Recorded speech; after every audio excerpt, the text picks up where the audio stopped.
Assalamualaikum warahmatullahi wabarakatuh. Halo semua, perkenalkan nama saya Alfiani Nurjanah dengan NIM 11076200073 dari kelas A angkatan 2020 Prodi Pendidikan Guru Sekolah Dasar Fakultas Ilmu Pendidikan Universitas Negeri Jakarta.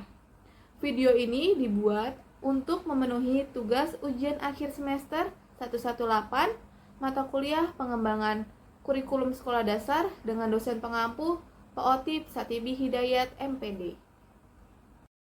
Di video kali ini, saya akan menjelaskan mengenai karakteristik kurikulum 1968. Tapi sebelum itu, teman-teman udah ada yang tahu belum sih apa itu kurikulum? Jadi, yang dimaksud dengan kurikulum adalah seperangkat rencana pembelajaran yang terdiri atas isi dan materi pelajaran yang terstruktur, terprogram, dan terencana dengan baik. Teman-teman udah tahu belum? Di Indonesia sendiri, ternyata kurikulum sudah mengalami 12 kali pergantian kurikulum. Adapun kurikulum diterapkan pertama kali di Indonesia pada tahun 1947 yang dikenal sebagai kurikulum 1947 atau rencana pelajaran, dan kurikulum terbaru yang baru diterapkan di Indonesia pada tahun 2022 yaitu kurikulum Merdeka. Jika kita lihat sejarah perkembangan kurikulum di Indonesia, bisa kita lihat bahwa kurikulum 1968 merupakan kurikulum ketiga yang diterapkan di Indonesia. Kurikulum 1968 merupakan pembaruan dari kurikulum 1964, yaitu dilakukannya perubahan struktur kurikulum pendidikan dari Pancawardhana menjadi pembinaan jiwa Pancasila, pengetahuan dasar, dan kecakapan khusus. Tahukah kamu bahwa kurikulum 1968 itu merupakan kurikulum terpadu pertama di Indonesia?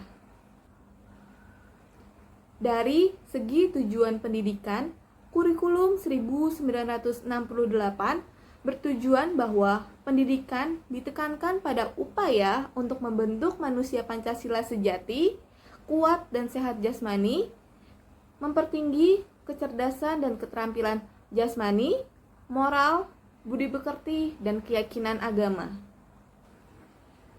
Kurikulum 1968 ini bersifat correlated subject kurikulum, yang artinya materi pelajaran pada tingkat bawah mempunyai korelasi dengan kurikulum sekolah lanjutan. Bidang studi ini dikelompokkan menjadi 3 kelompok besar yang hanya memuat mata pelajaran yang pokok saja. 3 kelompok besar tersebut diantaranya: pertama, pembinaan jiwa Pancasila, 2, pengembangan pengetahuan dasar, dan yang ketiga, pembinaan kecakapan khusus pendidikan kejuruan. Adapun mata pelajaran pada kelompok pembinaan jiwa Pancasila diantaranya ada pendidikan agama, pendidikan kewarganegaraan, bahasa daerah, bahasa Indonesia, dan pendidikan olahraga. Kemudian, pada kelompok pengembangan pengetahuan dasar, mata pelajarannya terdapat berhitung, ilmu pengetahuan alam atau IPA, pendidikan kesenian, dan pendidikan kesejahteraan keluarga. Lalu yang ketiga ada kelompok pembinaan kecakapan khusus. Adapun mata pelajarannya ada kejuruan agraria, kejuruan teknik, dan kejuruan ketatalaksanaan. Kurikulum 1968 ini lebih diarahkan pada aspek teori saja dan tidak lagi mengembangkan pada aspek afektif dan psikomotorik peserta didik. Kurikulum 1968 ini lebih diarahkan pada pengembangan pengetahuan dan tidak lagi mengaitkannya dengan permasalahan faktual di lingkungan sekitar. Sekian video penjelasan mengenai kurikulum 1968. Semoga apa yang saya sampaikan tadi dapat menambah wawasan kita semua.